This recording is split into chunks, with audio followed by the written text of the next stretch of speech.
தக் லைஃப் படம் உலகம் ஃபுல்லாக ரிலீஸ் ஆயிடுச்சுங்க. ஆனால் கர்நாடகாவில் மட்டும் ரிலீஸ் ஆகலை. ஏன்னா கர்நாடகா உலகத்தையெல்லாம் தாண்டி ஒரு பெரிய லெவலில் இருக்கிறாங்க அப்படின்னு அவங்களே தன்னை நினச்சிக்கிறாங்க. சரி, படம் தான் ரிலீஸ் ஆயிடுச்சு, இனிமேல் இந்த கன்னட மொழி கான்ட்ரவர்சி சீக்கிரமாக முடிவுக்கு வந்துடும் அப்படின்னு பார்த்தா இன்னுமே டெவலப் தாங்க ஆகிட்டு இருக்கு.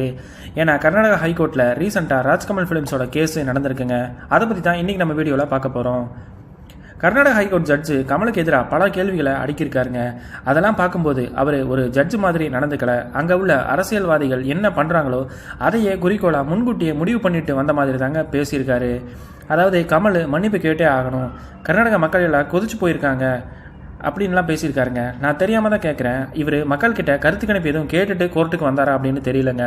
பொலிட்டீஷியன்ஸ் கொதிச்சு போயிருக்காங்க அப்படின்னு சொன்னால் கூட நம்பலாங்க. ஆனால் கர்நாடகா மக்கள் கொதிச்சு போயிருக்காங்க, அதனால் கமல் மன்னிப்பு கேட்டே ஆகணும் அப்படிங்கிற மாதிரி எல்லாம் பேசியிருக்காருங்க. இந்த வடிவேலு ஒரு படத்தில் இதுக்கு எதுக்கடா வெள்ளையும் சொல்ல மாலையணும் அப்படிங்கிற மாதிரி, இதுக்கு எதுக்கடா கருப்பு கோர்ட்டை போட்டுட்டு கோர்ட்டுக்கு போகணும் அப்படிங்கிற மாதிரி தாங்க அவர் பேசியிருக்கிறாரு.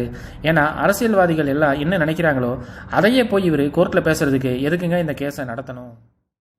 இந்த கேஸ் நடந்த அன்னைக்கு மத்தியானம் 2:30 வரைக்கும் அவகாசம் கொடுத்தும் கூட கமலஹாசன் மன்னிப்பு கேட்காம ஒரு எக்ஸ்பிளனேஷன் லெட்டர் தாங்க கொடுத்துருக்காரு. அதை படித்த ஜட்ஜு எல்லாமே ஓகே தான், ஆனால் இதில் எங்கே மன்னிப்பு இருக்குது அப்படின்னு திரும்ப அந்த அப்பாலஜியை பற்றி தாங்க குறியாகவே இருந்திருக்காரு. கடைசியாக எந்த ஒரு உடன்பாடும் இல்லாததால் ராஜ்கமல் ஃபிலிம்ஸ் இன்டர்நேஷனல், அதுக்கப்புறம் கர்நாடகா ஃபிலிம் சேம்பர், அப்புறம் கவர்மெண்ட் எல்லாருமே சேர்ந்து பேசி முடிவு பண்ணிக்கோங்க அப்படின்னு சொல்லிட்டாங்க. ஜூன் 10ஆம் தேதி வரை படம் ரிலீஸ் ஆக போகிறது இல்லைங்க. அதுக்குள்ளே சுமூகமான பேச்சுவார்த்தை நடந்துருச்சு அப்படின்னா மேபி கர்நாடகாவில் ரிலீஸ் ஆகிறதுக்கு ஒரு சான்ஸ் இருக்குங்க. ஆனால் அவங்கள பற்றி தான் நமக்கு நல்லாவே தெரியுமே, கண்டிப்பாக விடமாட்டாங்கன்னு தாங்க எனக்கு தோணுது. நீங்கள் என்ன நினைக்கிறீங்க? இவ்வளோ ப்ரெஷர் கொடுத்துமே கமலஹாசன் மன்னிப்பு கேட்காம இருக்கிறது சரின்னு நினைக்கிறீங்களா, இல்லை அப்பாலஜி கேட்டுட்டு ப்ராப்ளத்தை இதோட சால்வ் பண்ணுறது கரெக்டுன்னு நினைக்கிறீங்களா அப்படிங்கிறத கமெண்ட்டில் சொல்லுங்கள். இந்த வீடியோ பிடிச்சிருந்தா ஒரு லைக் பண்ணிவிட்டு என்னோட சேனலை சப்ஸ்கிரைப் பண்ணி சப்போர்ட் பண்ணுங்கள்.